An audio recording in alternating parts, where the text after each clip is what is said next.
Hey yo, welcome back to another time-lapse art video.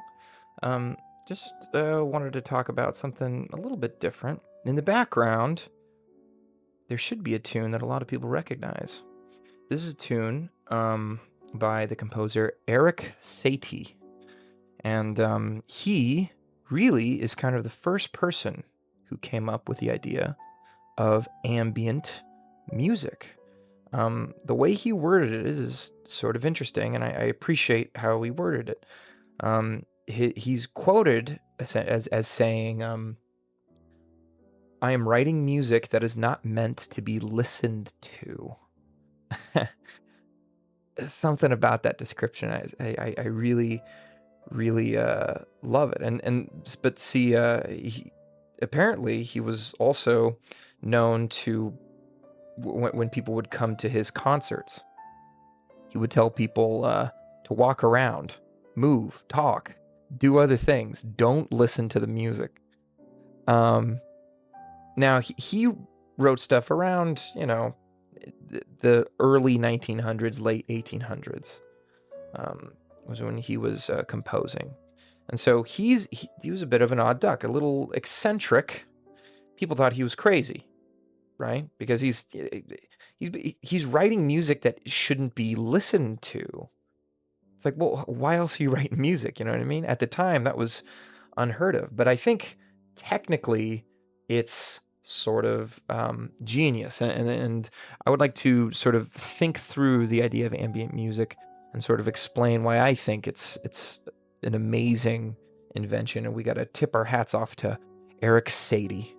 Now, generally, when it comes to um, analyzing any kind of art, we need to define what makes something artistic or expressive, generally speaking. What makes something appealing, right? Now, we're going to get basic level. And this isn't just, we're not just talking about art here at this point. We're talking about the nature of really everything. The way we perceive things, the way that we speak, the way that we use language. These things follow, at least in my estimation, a particular three-step pattern, right? What's important, number one, context, right? The context of a thing.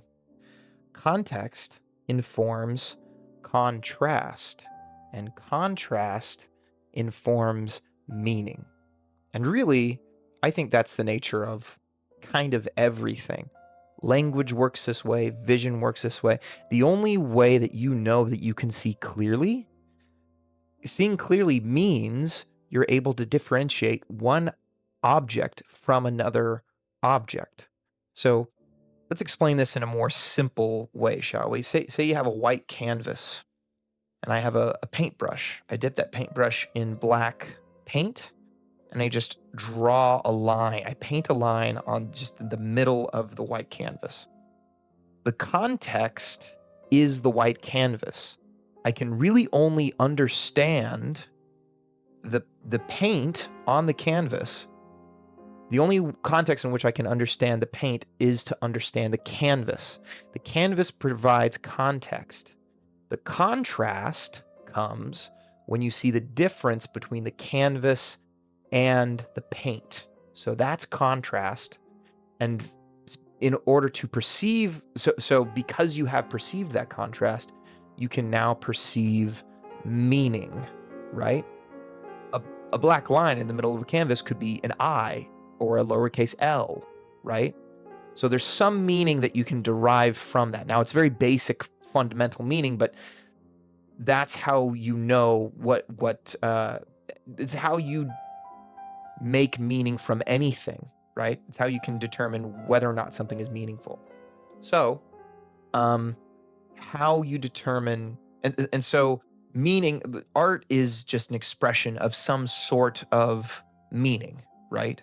So if that's what art is, contrast and context matter a lot, right?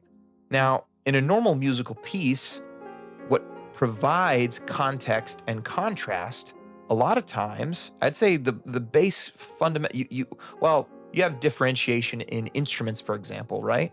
If you have a stringed instrument and then you have a percussion instrument, those things provide contrast to one another and they provide context to each other, right? So that provides some level of meaning right there. Um, in terms of the actual tones, you have the difference between major keys and minor keys. A major key only feels and sounds maybe uplifting and great or happy in contrast to a minor uh, uh, note, right? So that provides its own context and contrast. Um, I would say what makes something artistic really valid and really strong is how many different concentric layers, how many things can you layer on top of each other to make it multiple layers of meaning and purpose, right? That's what really gets something to be very artistically appealing. And so I would say if you have just normal music that you sit and listen to, you're listening to the music in order to you're going out of your way to listen to the piece, right? You're listening to the piece on its own as its own entity. Whereas ambient music, you're not just listening to the piece to listen to the piece. The piece has its own contrast, it has its own tone, which keeps it away. I'd say ambient music stays away from um, like the modern art trap, which is we don't work, we don't care, it's just nothing. It is just a line on a canvas. This music that you're hearing right now, it's not just a line on the canvas. It does have an identity of its own. It does have its own contrast, and it is being composed in a way. There's always sound, there's always noise. But the purpose of the noise isn't to be sat and listened to in an orchestra. The purpose is to have is for it to provide meaning to any activity you might be doing. So that adds another layer of meaning on top of it. You're not just sitting listening, you're doing other things. You're allowing the music to come into your activities, come into your life. And how many artists do that? You know what I mean? How many artists?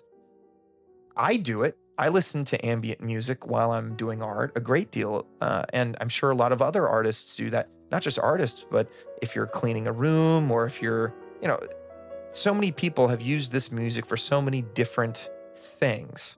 And the beauty, I think personally, of this genre of music is that it's the most humble form of music. It does not demand its own way. It's very understated. And therefore, I think the artists who create this kind of work are people who um, should be applauded. And so, as you go out into the webosphere, go ahead and subscribe to your favorite ambient musicians.